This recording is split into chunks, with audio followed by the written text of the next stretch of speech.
Bon, vous l'avez vu dans le titre, aujourd'hui on va à nouveau faire un road trip en MG4 juste à côté. On va faire une boucle de plus de 500 km le jour de Noël en plus. Donc on va voir un petit peu comment ça se passe à long trajet en voiture électrique en période de forte affluence. La MG4 c'est une voiture que j'ai déjà testée sur la chaîne, mais aujourd'hui on refait un road trip parce que j'ai de nouvelles choses à dire à propos de la voiture. Mais c'est un road trip en conditions un petit peu différentes de d'habitude. Pourquoi? Parce que je ne serai pas tout seul. Exactement, Max. On va être en conditions réelles, c'est-à-dire qu'il y aura donc des passagers. Alors on devait être 3 à la base, finalement on sera 2, voilà. Oui, on devait être 4 à la base. Tu dis qu'on sera 2.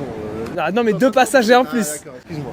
Alors les gars, qu'est-ce qu'on va faire aujourd'hui? Donc on va prendre la voiture, condition un petit peu de départ en week-end, départ en vacances, en voiture électrique. En plus vous n'êtes pas trop initié un petit peu à ce domaine-là. Absolument pas. Donc voilà, donc je vais vous donner un petit peu, je vais vous poser des questions sur le ressenti de la voiture, ce que vous en pensez, votre avis sur un premier voyage en électrique, est-ce que c'est bien, c'est pas bien, voilà, vous pourrez tout dire dans cette vidéo. Donc encore une fois, on a rajouté des poids, des bagages, etc. pour simuler un petit peu des valises qu'on aurait pu avoir dans le coffre. Comme ça, on va avoir des consommations plus proches de la réalité, parce qu'on nous reproche souvent ça, c'est de faire les road trips seuls. Donc cette fois-ci, voilà, il y a du monde dans la voiture, compagnie. etc. Voilà, en bonne compagnie. Alors, quelle est la voiture avec laquelle on va réaliser ce trajet? Alors sur ce road trip, on est sur une magnifique MG4.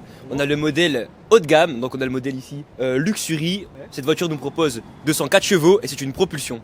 Et au niveau de la batterie, qu'est-ce qu'on a comme batterie, Enzo? Actuellement, la voiture est fournie avec une batterie de 64 kWh et non kilowatts parce qu'il y a une différence. Ça, je l'ai appris tout à l'heure. C'est Max qui m'a dit kilowattheure, kilowatt. Kilowatt, c'est la puissance, kilowattheure, c'est la capacité.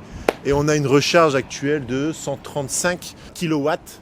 Donc ce qui fait que finalement on est plutôt pas mal. En plus vous savez, la MG4 est une voiture que j'adore et qui a en plus de bonnes performances sur long trajet. Donc c'est ce qu'on va vérifier aujourd'hui en plus. Les conditions c'est quoi? Il fait à peu près 10 degrés, il y a beaucoup de vent. On va faire de l'autoroute, on va rouler aux limitations de vitesse sans se limiter, avec du chauffage, de la musique, etc. On va être bien tranquille, donc vraiment conditions réelles. Donc une boucle de plus de 500 km. Voici un petit peu la carte que je vous affiche maintenant avec le trajet, etc. Au niveau de cette version, on a donc la MG4 Luxury. Vous le savez, depuis que j'ai testé la MG4 standard en début d'année, il y a eu de nouvelles versions maintenant de la voiture. On est ici sur une version V2, donc on a des pneus plus larges, des jantes plus grandes, donc ça doit avoir aussi un petit impact sur les consommations. À savoir que cette voiture n'est plus éligible au bonus écologique. Et bah oui. Et pourquoi elle n'est plus éligible au bonus écologique? Est-ce que vous avez regardé les informations? Eh bien je ne sais pas du tout. Vous savez pas pourquoi? Max nous l'a dit dans le briefing, je ne crois pas. Je vous l'ai pas dit du tout dans le briefing. Franchement c'est une question piège. Ouais, alors pourquoi? Eh bien parce que les critères du bonus écologique ont été réévalués parce que cette voiture est fabriquée en Chine Exactement. et les voitures fabriquées en Chine ne sont plus éligibles au bonus écologique parce que ça pollue plus, c'est plus loin, etc. Donc il faut la faire venir par bateau. Est-ce machin. que du coup ça a un rapport avec l'importation?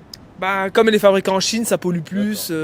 En gros, maintenant, le bonus écologique est réservé aux véhicules produits, assemblés en Europe. Et clairement, du coup, maintenant, ce qui fait qu'elle est disponible au prix de 36 000, 35 000, 990. 990. Voilà. Contrairement à la standard qui est au taux prix actuel de 29 000 et des brouettes. Je ne sais plus exactement. C'est bien, ils ont Ça fait une vérifié. différence de 6 000. Est-ce que les 6 000 euros valent le coup sur la haute gamme? Bon, on sait pas, on n'a pas testé la standard, donc on peut pas. Non, C'est aussi le but de voir est-ce que les 6 000 euros de différence Parce qu'on a pas en vont être justifiés en fait. Qu'est-ce qu'on a en plus qui est rajouté sur cette luxury? Qu'est-ce qu'on a en plus? Sur la Luxury déjà, on a la plus grosse batterie, parce que sur la standard, on a une batterie de 51 kWh.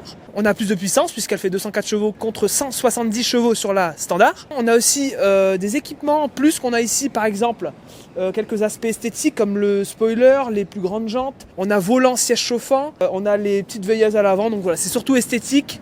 Bref, je pense qu'on va directement prendre le volant donc au départ de Dunkerque. Alors cette introduction, enfin le départ de Dunkerque sera dans le noir puisqu'on est parti à 7h du matin. Ulysse nous accompagne sur cette vidéo, donc un grand merci à eux. Ulysse est le sponsor donc des vidéos road trip sur cette chaîne, donc un grand merci à eux. On en parle juste après. Écoutez, on monte à bord de la voiture? Allez, let's go. Allez, C'est parti. c'est parti.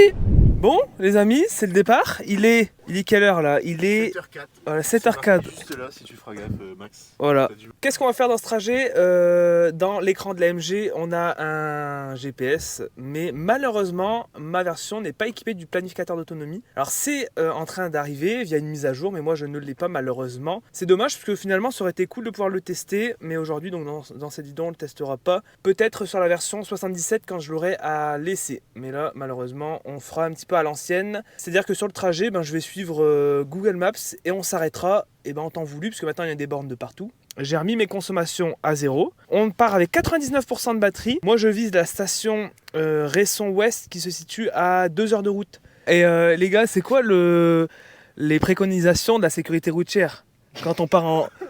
Quand on part en... Mettre sa ceinture. Voilà. Et voilà, bah, c'est Respecter tout. les limitations de vitesse, bien sûr. Voilà, et rouler pendant... 2 heures. Voilà. Maximum. Pause, 1 heure tous les 2 heures. Exactement. Alors 1 heure tous les 2 heures, c'est un peu long, mais l'idéal et ce qui est quand même appréciable dans des voitures électriques, c'est de pouvoir rouler des runs de 2 heures avant de pouvoir se recharger. Donc c'est ce qu'on va vérifier aujourd'hui ici. Bon écoutez, on va commencer à rouler, je ferai des points régulièrement pour parler du confort, des aides à la conduite, et je vais demander aussi votre avis sur la voiture. Exactement, parce qu'il faut le préciser. Voilà.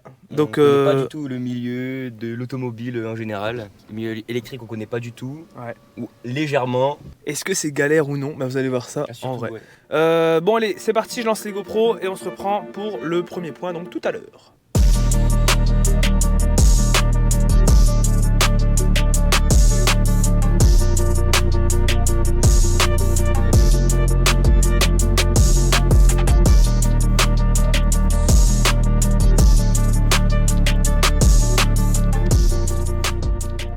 Bon, alors premier point les amis, là on vient d'arriver au premier péage, donc en direction de Paris, parce que là on descend à Paris. Donc premier péage, et Ulysse donc nous accompagne sur ce road trip. Donc je prends le petit télépéage, regardez tous ces gens ont besoin de faire la queue, moi je passe tranquille. Donc on passe à 30 km/h dans la voie donc réservée au télépéage. Et là c'est parti. Donc le petit télépéage, alors je l'utilise depuis maintenant plusieurs mois. Donc si vous avez vu mes différents road trips, à chaque fois que je l'utilise, alors quels sont les avantages donc, du télépéage? Ça permet surtout de gagner du temps et de simplifier surtout les paiements.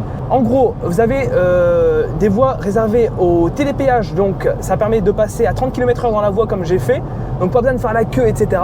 Et au niveau donc, du paiement, tout est centralisé au sein de l'application Ulysse, donc il n'y a pas 15 tickets à gérer, etc.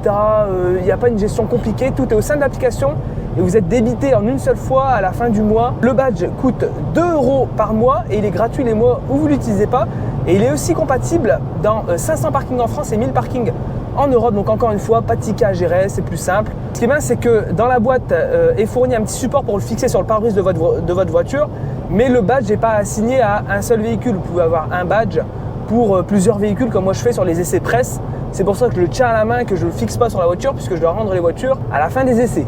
Maintenant, on va parler des consommations de cette MG4 à 130 km/h. Donc clairement, les consommations sont élevées, sans grande surprise. Alors aujourd'hui, il y a énormément de vent. Que tout à l'heure, j'avais une conso qui est montée à plus de 27 kWh au 100, ce qui fait en gros sur autoroute 200 km entre chaque arrêt recharge à ce rythme-là de 130 km/h. Là, pour l'instant, je suis à 25,5, donc en stabilisé à 120 à peu près, ce qui est plus correct.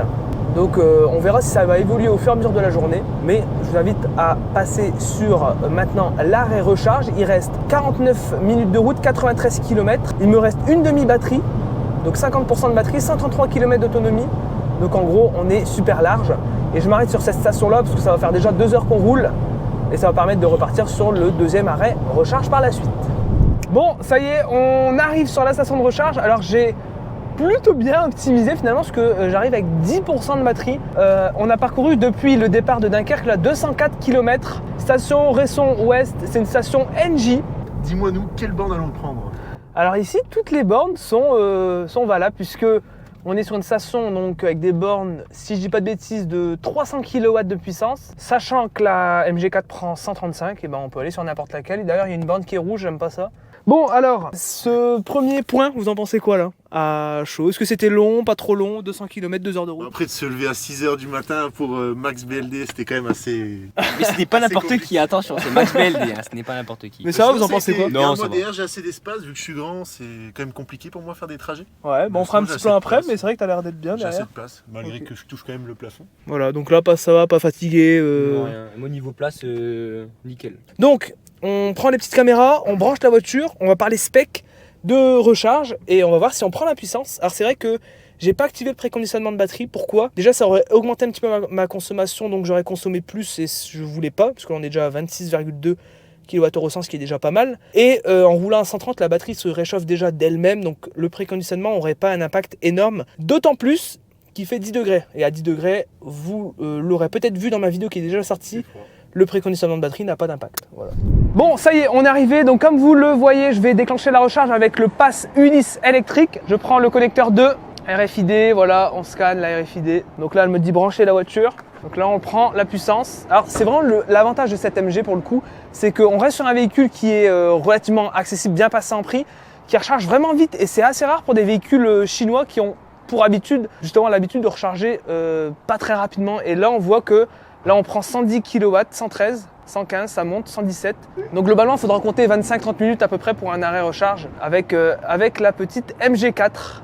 Donc si vous regardez les vidéos road trip depuis plusieurs mois maintenant, vous savez que Ulysse m'accompagne sur tous les vidéos road trip. Ulysse permet justement de déclencher les recharges lors des longs trajets en voiture électrique. Vous savez, il y a plusieurs moyens. Par exemple, ici on est chez Engie, on peut payer par carte bancaire avec l'application. On a aussi parfois des QR codes, mais on peut aussi payer avec ce type de carte. Alors ça a plusieurs avantages.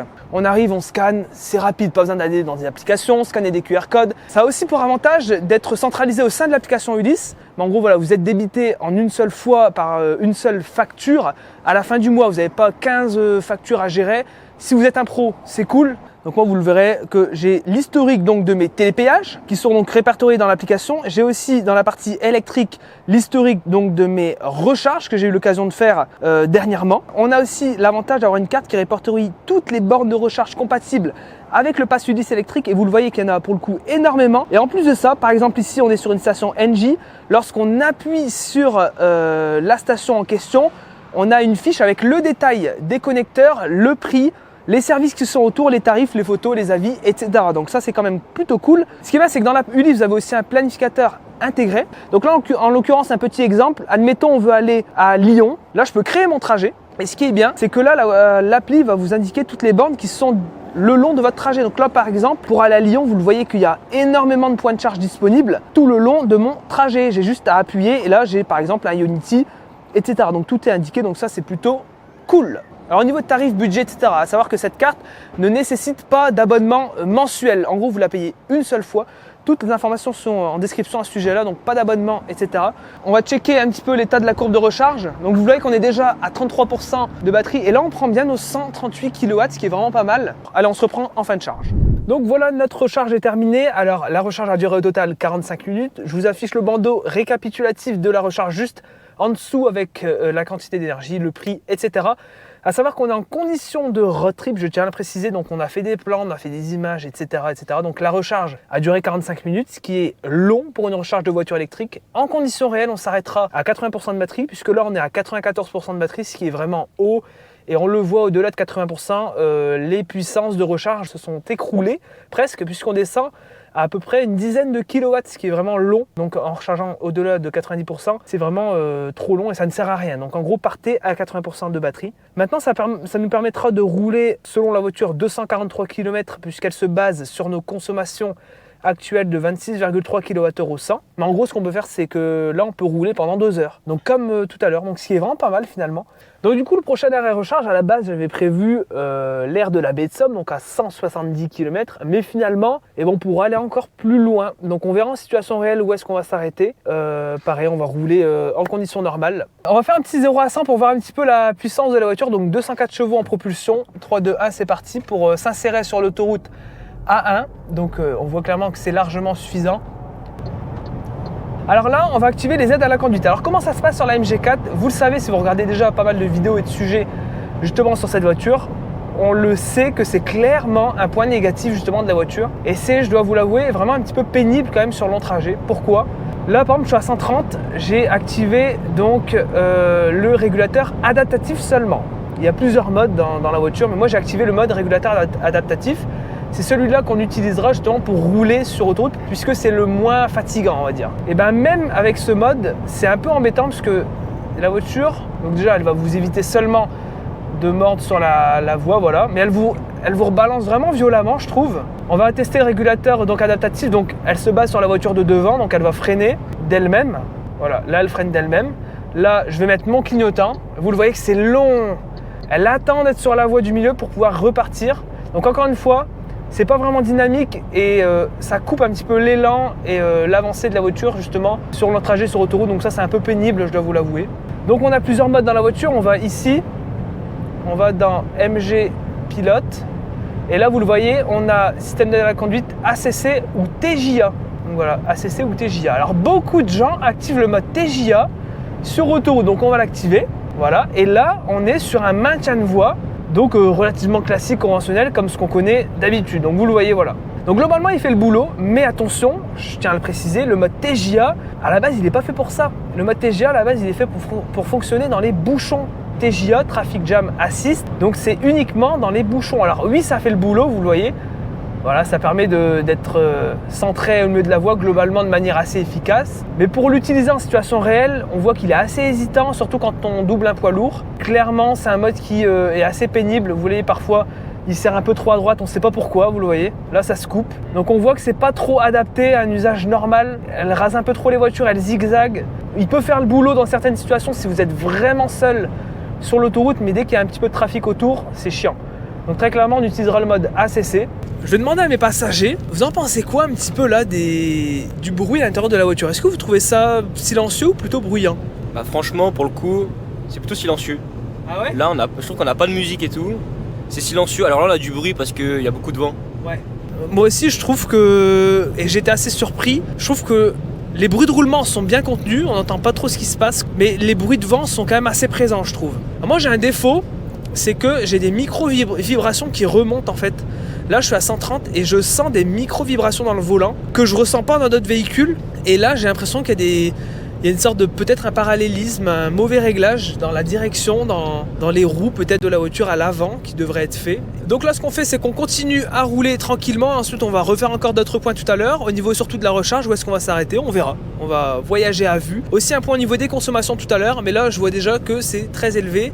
Et clairement, on le voit que la MG4, c'est pas la reine de l'efficience. Alors au niveau aussi, c'est vrai que j'en ai pas parlé de l'ergonomie en général. Au niveau de l'ergonomie, au niveau des coudes, j'ai un accoudoir ici. Alors il n'est pas coulissant malheureusement. Et ici à ce niveau-là, ça va aussi. Donc même pour les personnes qui seront plus larges, on sera parfaitement bien installé. Donc c'est vrai que j'aurais peut-être aimé que ce soit un petit peu plus serré ici, un petit peu mieux maintenu. Mais finalement, ça se fait globalement bien. Et là, même après, ça fait combien de temps qu'on roule là? Donc depuis le démarrage, 3 heures, et ben franchement, je suis pas cassé. Vraiment, au niveau juste de l'assise, comment vous êtes? Est-ce que vous êtes tassé ou pas sur les sièges? Non, vraiment, je suis confortable, moi. T'es bien? Ouais, franchement, là, on pourrait continuer des kilomètres. D'habitude, j'ai souvent mal au lombaire, tout ça, mais là, c'est nickel, vraiment. Super confortable. Et il y a de la place devant, pour les jambes, tout ça, c'est super. Et même toi, Enzo, derrière, t'as de la place aux jambes aussi, t'es bien? C'est plutôt agréable. Bon, allez, une bonne voiture familiale finalement. N'est-ce pas, les enfants? Oui, papa. Le cap des scènes tous ensemble. 1, 2, 3. Voilà. Allez, alors. J'espère que ça tu regardes. Ah bah oui, on va le garder. Alors, on est arrivé donc sur le deuxième arrêt recharge. Donc depuis le point tout à l'heure, on a fait 180 km, à savoir qu'on a fait un petit décroché à Amiens, voilà, pour visiter un petit peu la ville. Il reste 18% de batterie, 37 km d'autonomie. Alors clairement, c'est un peu con de s'arrêter maintenant. J'aurais pu encore continuer, sauf que je crois que les prochaines stations sont un peu trop loin pour que je puisse y arriver sereinement. Donc on fait un arrêt ici, ensuite voilà, jusqu'à 80% de batterie on va dire. Globalement, en gros sur ce trajet-là d'aujourd'hui, comme je l'ai dit ce matin, c'était une première charge pas super représentative. On aurait dû rester par exemple jusqu'à 80% de batterie, ce qui là nous aurait amené à arriver ici avec à peu près 10%, ce qui aurait été plus correct avec un arrêt recharge, premier arrêt recharge plus court, de 30 minutes par exemple au lieu de 45 minutes. Au niveau des consommations, 25 kWh au 100, donc on voit que c'est plus faible que tout à l'heure. À la fin de la vidéo, il y aura un tableau récapitulatif avec toutes les informations de ce road trip et on fera un petit débrief juste avant d'arriver au point d'arrivée tout à l'heure pour voilà, avoir un petit bilan, faire un petit bilan personnel et de mes passagers qui sont ravis d'être là depuis 7h du matin. C'est vrai que ça fait déjà un peu de temps qu'on roule là. Bon, allez, on va brancher la voiture et on voit un petit peu comment ça se passe. Unity Start, donc c'est les anciennes bornes. Donc on commence à connaître cette station, c'est l'aire de la baie de Somme. Je me rends très régulièrement ici. Là, il faut scanner donc la petite carte Ulysse. Voilà, vérification. Et on va brancher. Donc là, on prend la puissance, 59 kW, 79. Alors globalement, avec la MG4, je vois qu'on les prend vraiment très très souvent, même systématiquement. Donc ça, c'est vraiment un gros avantage, encore une fois, de cette voiture. Et encore une fois, avec cette consommation-là, comme aujourd'hui, donc de 25 kWh au 100, sachant que la batterie fait 64 kWh, là, on pourra tabler sur en gros 220 km entre chaque arrêt recharge, entre chaque gros arrêt recharge quand même. Vous le voyez là, ça souffle. Je sais pas si le son sera bien, mais 135 kW, voilà. Bon, deuxième arrêt recharge, donc le bilan de cette recharge, 39 kWh récupéré avec une puissance de 55 kW à 82% de batterie. Donc globalement, c'est ce que j'avais prévu, 25 minutes pour cet arrêt recharge, pour donc de 18 à 80%, ce qui est vraiment pas mal. Encore une fois, pour un gros arrêt, il faudra plus compter 35, 40 ou alors vraiment 45 au max, si vous voulez vraiment rouler derrière par la suite, ce qui est vraiment plutôt positif pour cette voiture. Sans préconditionnement de batterie en plus, donc ça c'est vraiment pas mal. Qu'est-ce que vous en pensez au niveau... Je suis désolé. Qu'est-ce que vous en pensez là de votre expérience sur ces deux recharges? Est-ce que vous trouvez ça rapide, long? Est-ce que ça pourrait être mieux? Est-ce que c'est... Dites-moi un petit peu, voilà, ressenti. Étonnamment, je suis surpris.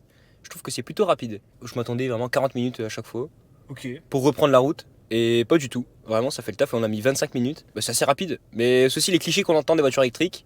Voilà. Pour le nombre de kilomètres qu'on a fait, je trouve que c'est plutôt rentable en fait, ça va.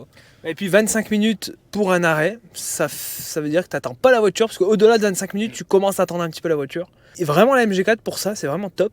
Là, on pourra parcourir 170 km pour le prochain arrêt recharge. Bon, en l'occurrence, il n'y en aura pas puisqu'on arrivera au point d'arrivée. Toi, Enzo, est-ce que tu as un mot à dire sur cette expérience finalement?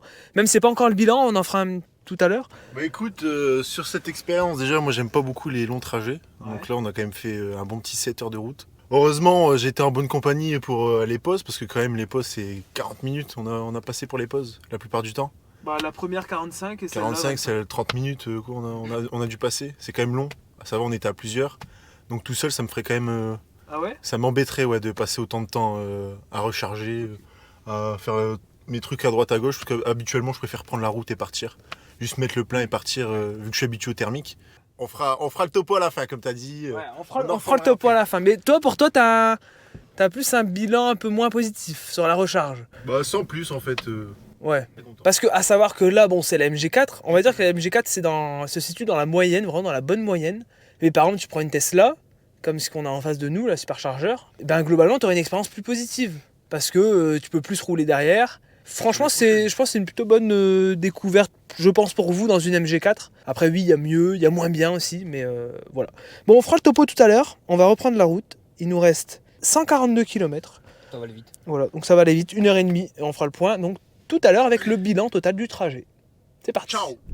Bon, ça y est, on est arrivé après 9 heures de trajet en comptant les pauses, donc en gros moins que ça. Je vais essayer de récapituler tout ça dans le tableau en termes de temps de roulage réel, voilà. Le tableau s'affiche ici avec le récap du trajet, donc voilà, à peu près pour les informations, le coût, etc. Donc vous avez toutes les informations. Deux petites choses, encore une fois, on peut encore optimiser davantage les trajets. Tout dépend aussi de la répartition des bornes de recharge sur votre trajet. À vous aussi de préparer votre trajet, regarder en fonction des applications, etc. Globalement, de mon côté, c'est très positif. C'est une bonne proposition pour les gros rouleurs. Il y aura la version donc long range, grande autonomie, donc 77 kWh, qui offrira du coup bien plus de polyvalence. Et là, vous pourrez vraiment taper 300 km sur autoroute entre chaque arrêt recharge, ce qui sera vraiment mieux. Mais déjà, cette version-là, Luxury, est déjà largement polyvalente. Mes passagers ont peut-être un mot à dire. Donc voilà, pour une première expérience sur une voiture électrique, sur un trajet de 9 heures, c'est plutôt satisfaisant. J'ai été à l'arrière tout le long. Malgré tout, j'ai eu assez de place. Peut-être un mauvais rembourrage au niveau du siège parce que je suis assez gros. Ouais. Et donc je fais 95 kilos.